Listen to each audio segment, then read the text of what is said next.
dadka adduunka ku nool baa la yidhi waaba afar qayboodba waa imisa afar qaybta koobaad waa nin adduunka dusheeda inta la joogo jannuu ku jiraa maalintuu dhintana laakiin naar buu galayaa kow ka labaad adduunka inta la joogo cadaab buu ku jiraa maalintuu dhintana cadaabkii weynaa buu galayaa laba ka saddexaad adduunka inta la joogo cadaab buu ku jiraa cadaab ayuu ku jiraa laakiin markuu dhinta jannuu galayaa ka afraad adduunka intuu joogo jannuu ku jiraa maalintuu dhintana jannadii weyneed buu galayaa dadka adduunka ku nool waaba afartaaba si kale haddaan u dhigo mid waxa weeyaan waa janno janno ku sug mid waxa weeyaan waa cadaab cadaab ku sug midna waxa weeyaan waa cadaab janno ku sug midna waxa weeyaan waa janno cadaab ku sug laba gaaladay khusaysaa labana muslimiintay khusaysaa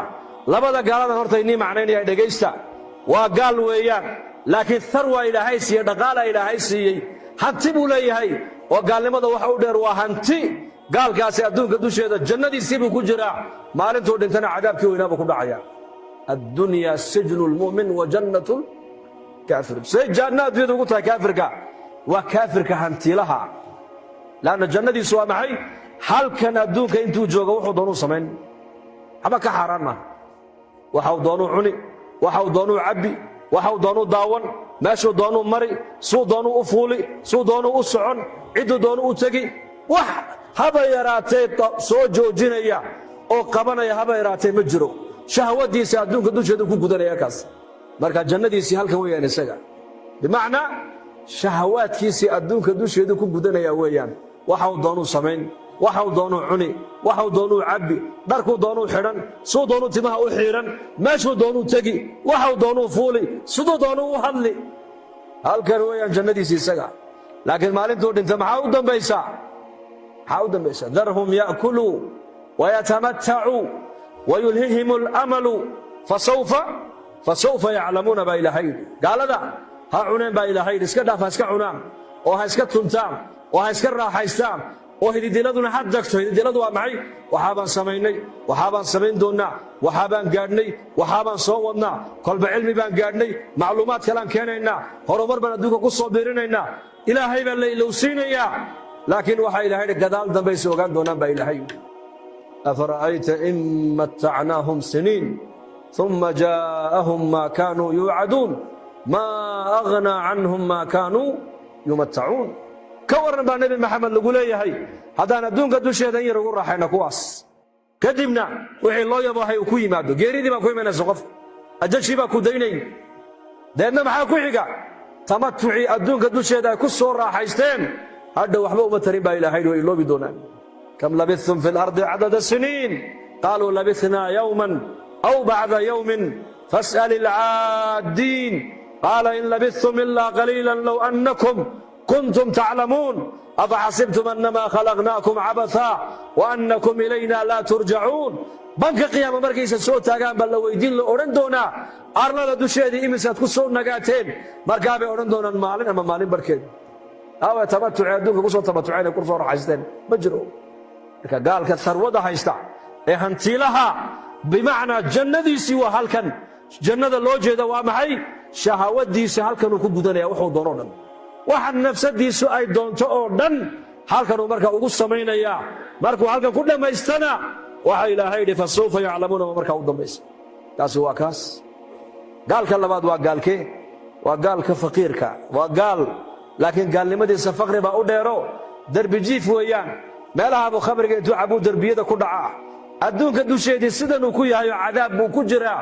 aakhire markuu tagana cadaabkii weynaa buu gali walciyaadu billaah xadiis waxaa jira faina ashqa alashqiyaa man ijtamaca calayhi faqru dunya wacadaabu alaakhira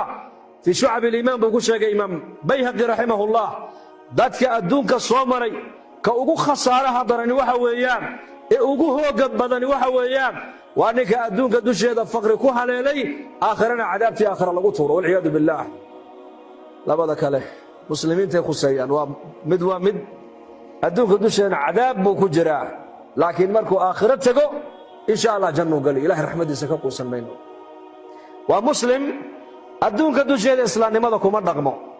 macsi buu iskaga jiraa qaflad buu ku jiraa diinta dhinac uu ka haystaa dhinacna diinta kama haysto adduunka dusheeda cadaab buu ku jiraa waxa maanta adduunka dhiig daadanaya oo dhiig islaamka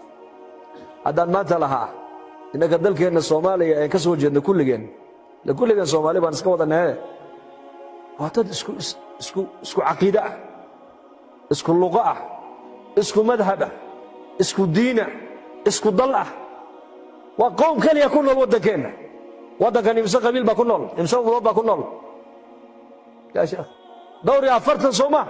wax qabiil isku leeyahay ma aragteen limaada inagoo muslimiin oo shahaadana qabiilada isku dhameyn oo meel walba aad ka maqlaysaa mar walba midabada dagaal ba ka dhacay oo yaa islaynaya reexadiye iyo reeq qafa islaynaya ma sabab waa tarku diin weeyaan maadaama diinta sidii la doonay aanu qabsan weynay cadaabkii adduunka ku jirnaa ogaada cadaabkii adduunka ku jirnaa in dad muslimiina oo shahaadanaya dhiigooda ay isxalaalshadaan ay isdhacaan oo ay isboobaan oo ay isku xadgudbaan oo isxasdaan oo isxantaan oo isdhameeyaan oo qofka kale dhiigiisa u xalaashado maxaa keenaya waxa weeyaan waa godobta diinta islaamka laga gala lagu dhaqmi waayey markii diintii la baran waayey la isku xukumi waayey laga shaqayni waayey lagu dhaqmi waayey la isku xidhiidhini waayey ilaahay jalla wa ala muxuu sameeyey markaa quluubteennii baa ilaahay markaas ku dhiftay waynaka arkaya waddankan dhowr iyo 40 qowmiyadood baa inagula nool qolo la hadlaysa ma jirto nabad baa lagu wada nool yahay innakeena nabad baa ku wada nool nabad baa kula nool oo arsaaqad ku haysanaa oo amni ku haysanaa oo diinteenni si xorriyada aan ugu haysanaa waddankeennii aan ka soo jeednayna ayadoo dadkeennu 100% muslim isku afkaliya ay wada yihiinna cadaab baa ku socdo cadaabkaas waa qabiilku waa nuuc min alcadaab weeyaan laa tarjicuu bacdii kufaara yadribu bacdukum riqaaba bacdin buu nebigu yidhi aniga dabadee gaalnimo dib ha ugu noqonina buu rasuulku yidhi badhbarkiinna kale uu qoorta ka jaro oo dhiiggiina isxalaashataan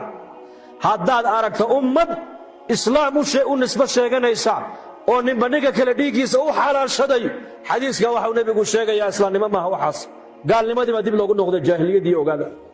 cadaabka markaa muslimiinta diinta aanan ku dhaqmin ay ku jiraan dagaalka qabiilka ka mida qaxootiga ka mida qaxa ayaa ka mida ummadda 8 albaab jahannama loo furay ee dhulka gaalada u sii socota ayaa ka mida waa cadaab nuuc min alcadaab inuu muslimku yiraahdo maanta dhulka islaamka nabadi ma taalo oo tacliini ma taalo oo dhakhtar fiican ma leh oo nabadgelyo ma taalo oo arsaaqad ma taalo